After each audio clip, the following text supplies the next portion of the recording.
Assalamualaikum warahmatullahi wabarakatuh. Perkenalkan, nama saya Fisari Rafia Samsu, kelas MPI 12, NIM 20300119043. Baiklah, saya akan mengungkapkan jawaban saya dari soal yang saya kerjakan. Adapun soal pertama, yaitu kemukakan dua pendapat para ahli manajemen tentang apa saja fungsi-fungsi manajemen. Dari dua pendapat tersebut, pilihlah salah satunya yang menurut Anda sesuai dengan fungsi manajemen pendidikan dan berikan alasan yang jelas mengapa Anda memilih pendapat ahli tersebut. Jawabannya yaitu fungsi manajemen menurut Henry Fayol. Adapun menurut Henry Fayol, fungsi manajemen terbagi menjadi 5, yaitu 1. Planning atau perencanaan, yakni melakukan perencanaan terkait tujuan dan target perusahaan dan bagaimana strategis untuk mencapai tujuan tersebut dengan sumber daya yang tersedia. 2. Organizing atau pengorganisasian, yakni melakukan sinkronisasi sumber daya manusia, sumber daya alam, sumber daya fisik, dan sumber daya modal dalam rangka mencapai tujuan perusahaan. 3. Commanding atau pengarahan, yakni memberikan arahan kepada pekerjaan agar dapat menunaikan tugas mereka masing-masing sesuai standar yang telah diberikan. 4. Coordinating atau pengorganisasian, yakni melakukan berbagai kegiatan agar tidak terjadi kekacauan, bentrok, kekosongan kegiatan dengan cara menghubung-hubungkan dan menyelaraskan pekerjaan-pekerjaan sehingga saling bersinergi satu sama lain. 5. Controlling, pengendalian, yakni kegiatan memantau, membuktikan dan memastikan seluruh kegiatan yang telah direncanakan, diorganisasikan dan dikondisikan dapat berjalan sesuai target. Sedangkan fungsi manajemen menurut George Terry, yaitu ada 4 fungsi manajemen.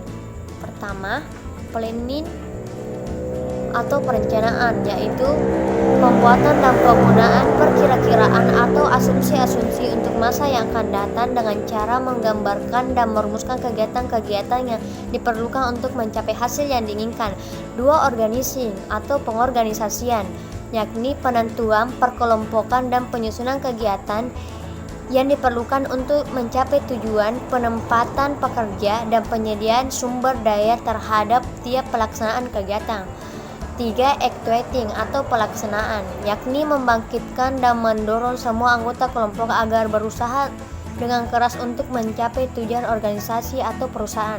4. Controlling, pengendalian, yakni proses penentuan apa yang harus dicapai dan penelitian pelaksanaan kegiatan agar sesuai dan selaras dengan standar yang ditetapkan. Menurut saya, mengapa memilih fungsi manajemen menurut George Terry adalah menyusun rencana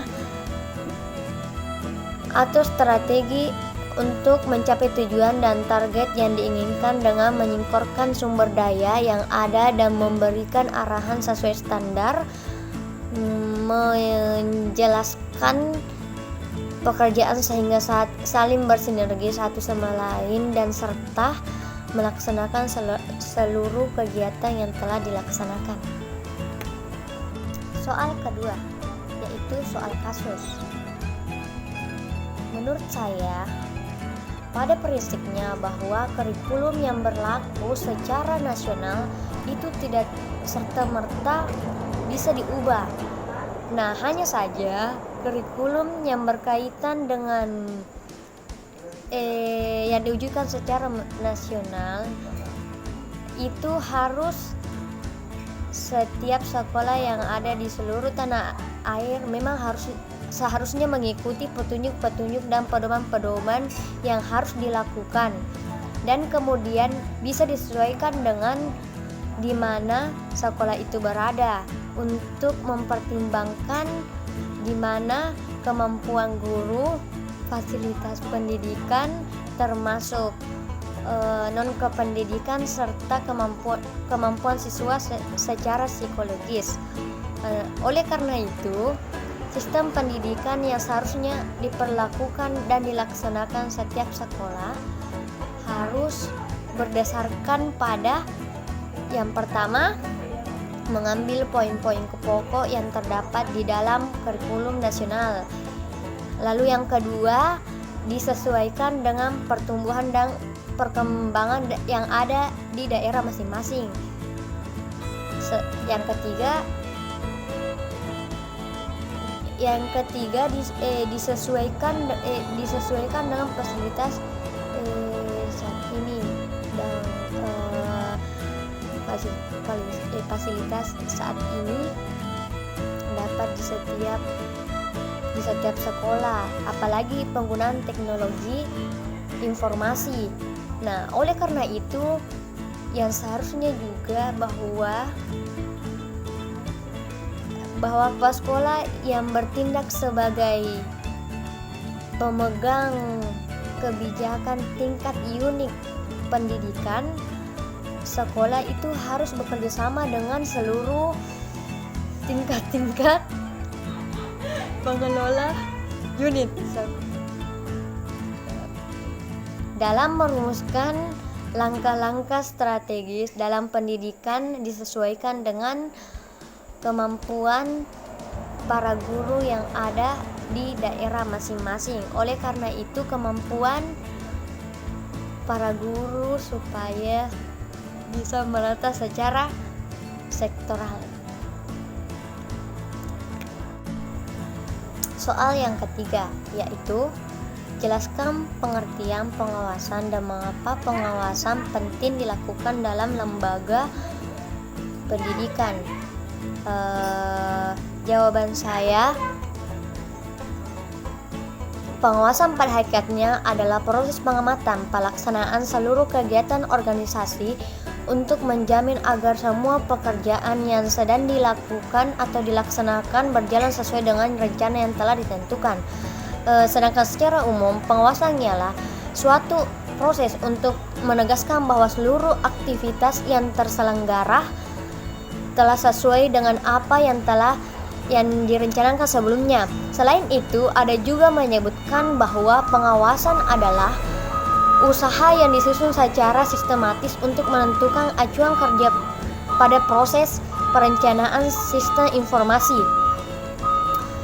mengkonfirmasi hasil kerja dengan acuan kerja yang telah dibuat serta menganalisis terjadinya penyimpanan dan mengambil langkah perbaikan yang dibutuhkan untuk menjamin penggunaan sumber daya organisasi atau perusahaan secara efektif dan efisien dalam rangka untuk mencapai tujuan suatu organisasi atau perusahaan.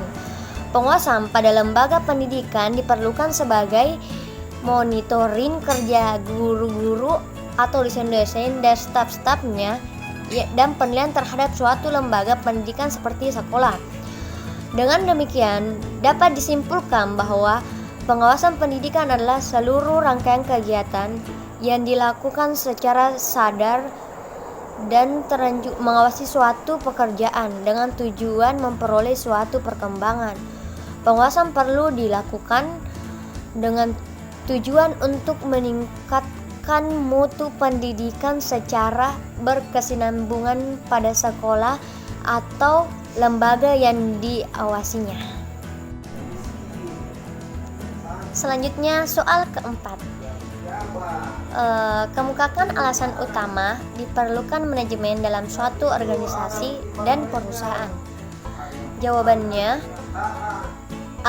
alasan pentingnya manajemen dibutuhkan bagi perusahaan atau dalam organisasi adalah dapat memudahkan pencapaian tujuan baik tujuan organisasi maupun tujuan pribadi, dapat menjaga keseimbangan di antara tujuan-tujuan yang saling bertentangan dan dapat mencapai efisiensi dan efektivitas. Adapun 4 tujuan manajemen dalam sebuah organisasi sebagai berikut. 1. Tujuan sosial. Tujuan sosial manajemen adalah agar organisasi atau perusahaan bertanggung jawab secara sosial dan etis terhadap keutuhan dan tantangan masyarakat dengan meminimalkan dampak negatifnya 2. Tujuan organisasional. Tujuan organisasional adalah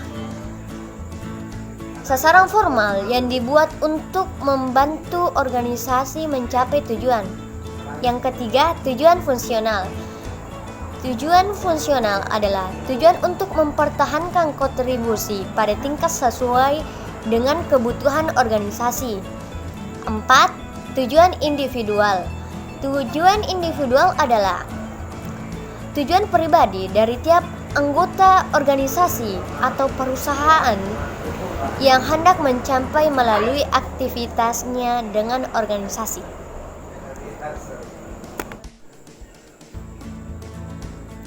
Dan terakhir yaitu soal nomor 5.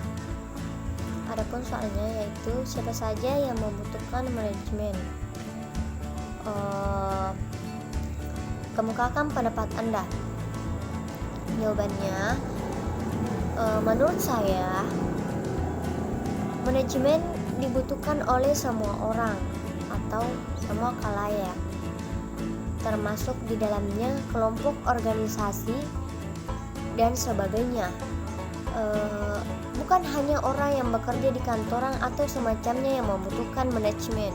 Seperti saya sendiri pun membutuhkan manajemen dalam melakukan sesuatu atau pekerjaan. Jika ketika saya menyelesaikan pekerjaan saya berpikir terlebih dahulu memiliki waktu agar tugas-tugas selesai dengan tepat waktu. Seperti pelajar juga, dia harus memanage waktunya agar tugas-tugas mereka selesai dengan tepat waktu. Tanpa manajemen, sungguh segala sesuatu atau tujuan yang dilakukan berantakan atau tidak sesuai dengan yang diinginkan.